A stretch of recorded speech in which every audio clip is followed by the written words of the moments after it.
Welcome to the Crush Talk Show. My name is Katja Presnell, and my guest today is Christina Joyce. Welcome, Christina. Thank you. So you're an entrepreneur, a trans woman. You're married with 3 boys, and you worked in television most of your career, and now you're a successful healthcare company business owner. We met years ago. Do you remember the first time we met? Yes, I do. So you were an executive in the media industry, and you negotiated these large deals with large media brands around the world, and mainly in the U.S. And you were living in New York City, and but now you have a successful medical company or medical supply company, and you live here in Finland, and you have transformed your life. Yes. There's also, when we met, you were a man, and today you are Christina. That's correct. A lot of change. That's a lot of change. You changed everything. That takes so much guts. Yeah. Tell us your journey. Well, I think there's a personal side and there's a professional side. And personally, I've always felt different, and I grew up knowing, kind of recognizing how I felt wasn't quite fitting with my gender. And I grew up, I guess, trained to,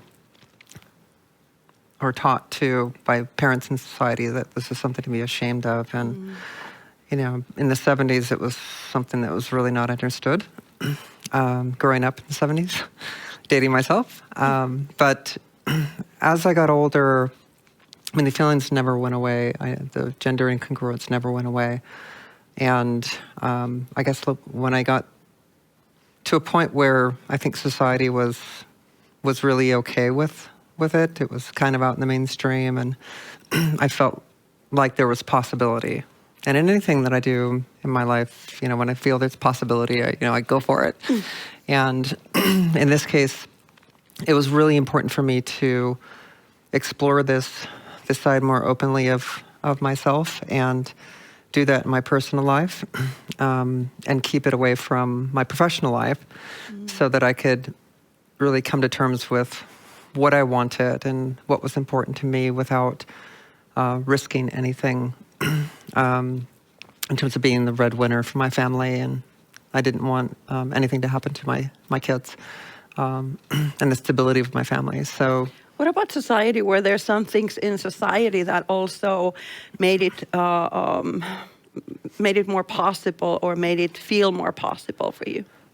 Well, I think living in New York City, it's a very tolerant place, and I felt safe to explore my gender identity, and over time, it just became so natural for me. Kind of once I let the genie out of the bottle, it was, Christina was finally freed, and it was just, I made a lot of great friends and created kind of social sphere for myself as a woman, and over the years, I began thinking, okay, how am I going to juggle this? And I juggled my personal life and my professional life for many years. And I actually transitioned personally back in 2012. And I didn't transition professionally until 2019, 7 years later. So in those 7 years, I was going back and forth, like Superman in a phone booth. So it was a lot to handle, going out, meeting a friend for lunch. I'd change my clothes and do my makeup and, run out the back of the office and then come back and take it all off and go back into work. And let's talk a little bit about that time before you transitioned. How was it to being a woman, but looking at life through a lens of a man? That you were still living as a man, and you were still doing business as a man. How did that feel? Did you have situations that you saw sexism, or, how did that feel? Yeah, absolutely. That's what made it so difficult for me to transition professionally. And I went so many years before I had found the courage to do so, because I did see a lot of sexism in the media industry, and it was so when I started to transition personally, it seemed like an impossible idea that I could do so professionally, because it just didn't seem like a viable way to go, that it would damage my career. There'd be massive fallout. And then all of a sudden, 2017, there was this Harvey Weinstein scandal. And it rocked the whole world when it comes to sexual harassment. And the byproduct of that, the result of that through the Me Too movement, was the ousting of Harvey Weinstein and exposures of men in leadership positions who had sexually harassed women being exposed. And it changed, at least, the television industry that I was working in, it turned it on its head. And all of a sudden you went from a world where it was mostly men in leadership positions to the opposite. Then you had to show that, oh yes, we are inclusive, we are bringing women. Did that happen that in a very fast period of time? Yeah, I think all the studios had this pressure to prove that they didn't endorse sexual harassment in the workplace. And so there was this kind of watershed moment where there was a massive transformation in the industry. And all of a sudden, after that happened, I started to think, wow, I can actually do this now. Wow. Because the world's completely changed. Whereas before, years ago, I remember I was in a meeting with a TV studio once, and I was negotiating a contract with their head of business development, who was a woman. And we were getting along really, really well and making the deal. We agreed on everything, and we were talking about how we're going to do all the implementation. And then in walks the president of the studio, this kind of swinging dick guy, just comes out, grabs a chair and sits right in front of me and starts talking to me and engaging me rather than pulling his, asking his head of business development, hey, how are you doing with the deal? Are we going to make this contract? Yeah. It was him engaging me, completely forgetting about her. And we were in her office. And I was just aghast. I was just sitting there at that point. I was like, I don't know how in the world I'm ever going to transition, because this is such a messed up situation. And so I went out of my way to pull her into the conversation. Oh yes, she has some great ideas. Maybe you could ask her. Because she was looking resigned in the corner in her office, and she's just like, "Oh, this is the point where I'm supposed to shut up and let him talk." Yes. And when I pulled her back into the conversation, because most people would just take the bait and engage with the president of the studio, and oh my gosh, I'm dealing with the president of the studio, and just forget about her. But I knew that she's the one I have to deal with every day to implement the deal, and he's going to fade away after this meeting. So I really felt like I needed to pull her in, and her face just, lighted up when I did that. So that was just one pre-Harvey Weinstein time, pre-Me Too time, where sexism was on full display. And after, I think when I was ready to transition, it was totally fine. I had a lot of fear of rejection and failure. But I got up in front of my company at the time. How did that go? And how did she actually realize that, okay, well, first of all, how did she have guts to do that? And then what happened next? I think what happened at that point is I had a lot of private conversations with people I trusted in my company and in the industry. And there were certain things that I knew I needed to do. I knew that this was a one-way ticket. Yeah, you can't come out put the genie back in the bottle. No, you can't put the genie back in the bottle professionally. Once you tell people, it's done. And I watched a friend in the industry who transitioned and then detransitioned, and it was her whole life exploded in front of her. It's a disaster. And she's still picking up the pieces. So the main thing I realized is, if I'm going to do this, that's it. This is my road forever. So it was a really big decision, and I needed to be prepared to tell everyone. So when I did so, and I sat down with the CEO of my company at the time, who was my boss in a TV production company. And he was very genuine, very generous, and very welcoming to the change. And then he was like, yeah, let's just do it, on Friday, organize a happy hour and we'll invite everybody in the team in and you can just, lay it on No them. backing up. Yeah, exactly. No Like, backing up. okay. Welcome, Christina. Yeah, exactly. So it was Yeah. Christina's big debut. So, Yeah. so I had this whole spread in the conference room and 70 people crowded in there. And, Oh my God. and and then I gave a little slideshow of my summer vacation with my family where it's all Christina as a way to introduce them to me. And I always felt that was a really good way to tell people Authentic. And then you're a person. yeah, You're a but to tell mother. them Yeah. as they know me and explain it as they know me, but show them pictures and things so they can see who I am without the shock value. So that went smashingly well, and everyone was really happy for me. And then I realized I'm like, oh my God, I really have to tell everyone in the industry now because like my emails changed and everything's changed. I come in next week as Christina. So I started this 2-week-long campaign, PR campaign of myself to contact everyone that I wanted to have a relationship with in business after this, because I felt like if I don't tell them personally, then it's going to erode the trust. And trust Because is it's all about the trust and Exactly. being honest. And yeah, let's talk about that and some of the biggest lessons just from that period of time. That what did you learn from that once you did come as who you are and you were honest?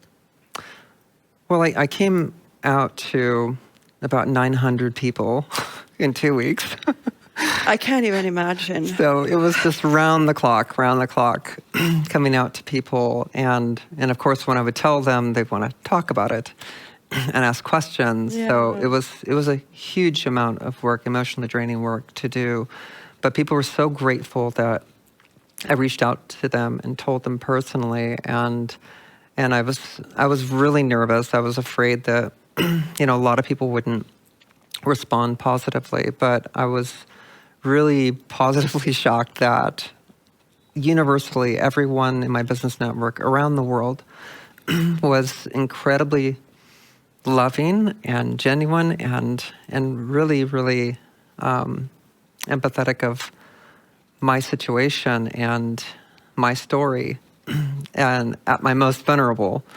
And, I was so afraid to be that vulnerable to so many people because I was always, as my former self, I was always very stoic and business. And then all of a sudden I'm just like, okay, my business armor is on the floor and please don't shoot arrows. What did you learn about yourself, and also what did you learn about other people when you are vulnerable and when you are honest? What happens then? Well, I think that others? I think that was the biggest lesson of my life was really the understanding the power of vulnerability. And just before my transition, I'd read Brené Brown's book, The Power of Vulnerability. And I liked the book, but I was like, I don't know if I prescribe to this because it seems like vulnerability is more of a weakness. But what I found is... Exactly, because it's seen as weakness in the men's world, right? But in the women's world, and in general, everyone should see it as one of our most powerful characteristics. Because at the base of every relationship is trust.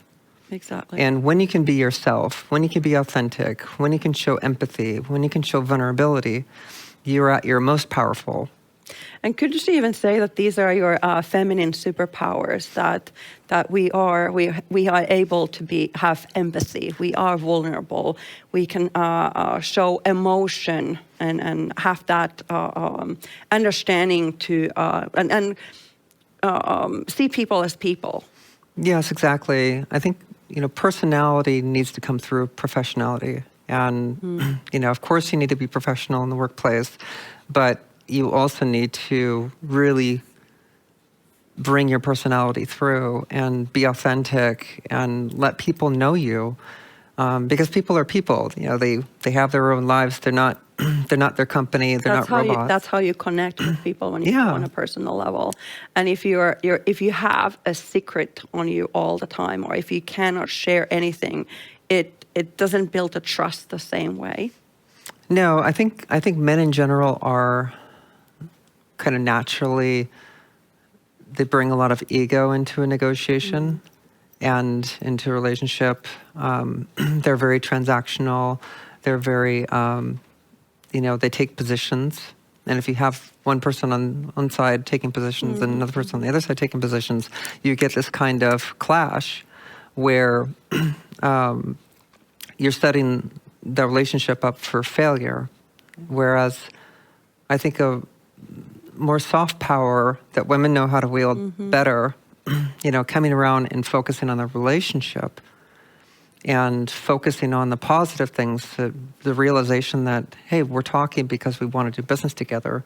Let's find a way. And there are some issues that we need to solve, but let's work together to solve them and approach it, with that empathy and vulnerability to say, like, I don't have all the answers, but we're going to do our best, and please work with me. Exactly. I mean, that's kind of what I mean by vulnerability in business, is just saying, I don't have all the answers, but I'm willing to learn and listen. And listen, exactly. And that results, I think, in a much higher success rate. And that has resulted in success for you as well with your new company in the medical supply industry.